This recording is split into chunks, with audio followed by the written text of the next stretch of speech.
chercheurs accès interdit aux touristes sans l'avis du responsable. This is the domain of the researchers. Access is prohibited for tourists without the permission of the head of the park.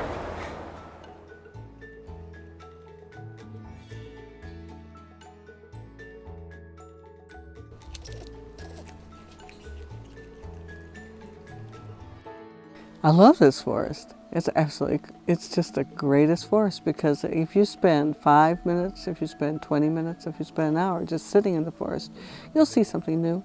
You'll see something you never saw before. Or, maybe it's just a little bit of behavior of one of the animals, or, maybe it's a spider that you haven't seen before, but it's going to be something. And so that kind of keeps me, enthused about just coming out here in the woods and just looking around.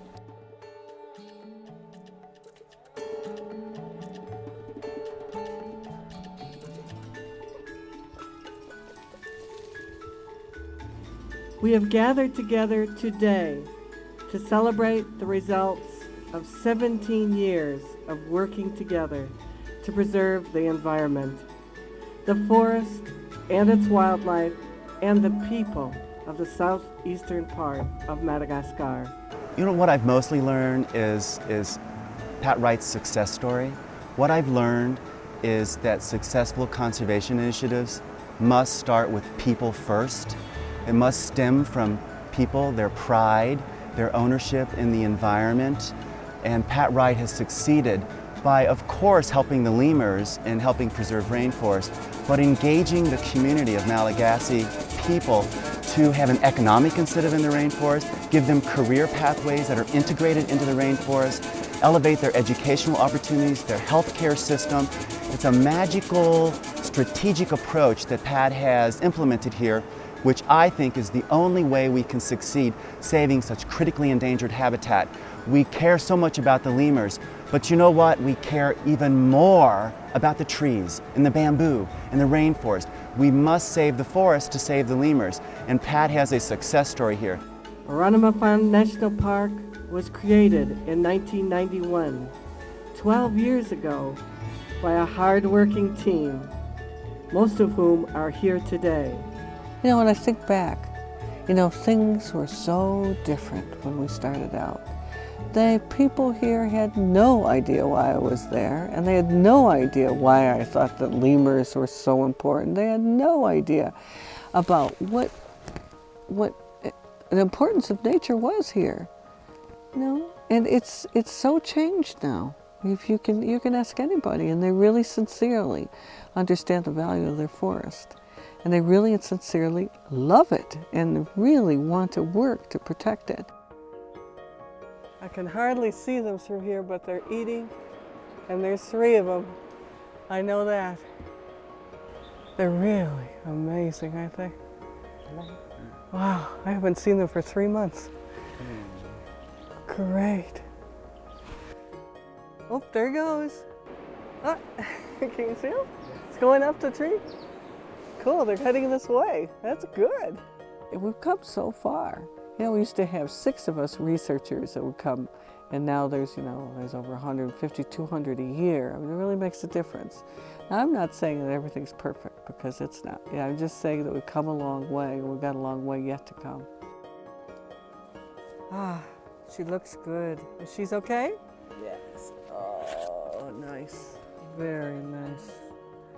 Oh, she does look okay. She's 1 year old, but she's big. This is fantastic. She's really nice.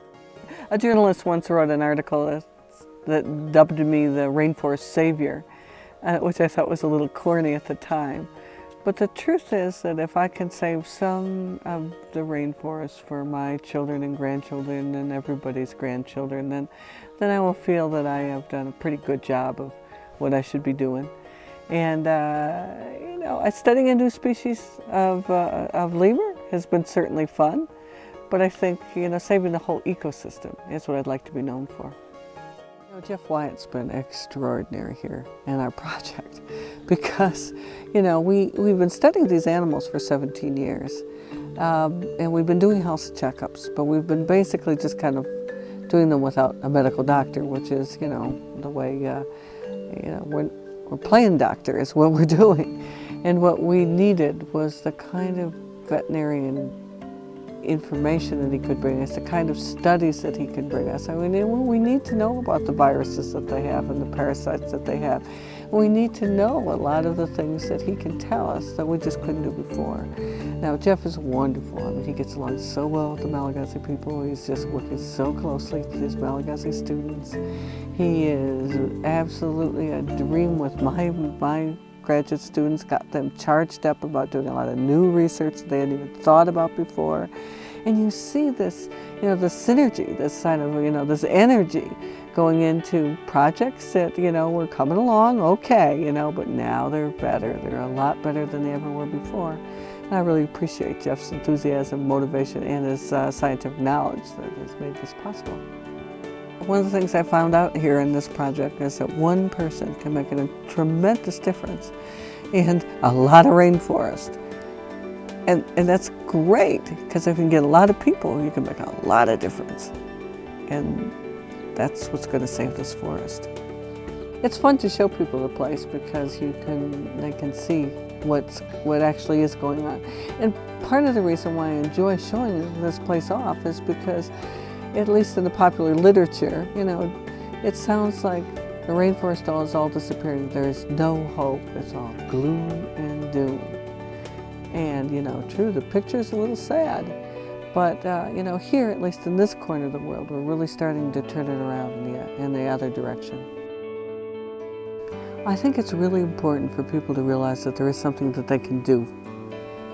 You know, it's so discouraging to think about all the rainforest in the world disappearing, and we all know that now. You know, people sit in the northern hemisphere and they forget about the southern hemisphere. That's half the world. Half the world's population or more. And I think people want to do something. I think they just don't know what to do. And so my hope is that people would start to work toward preserving the future and the conservation of Malagasy rainforest in particular.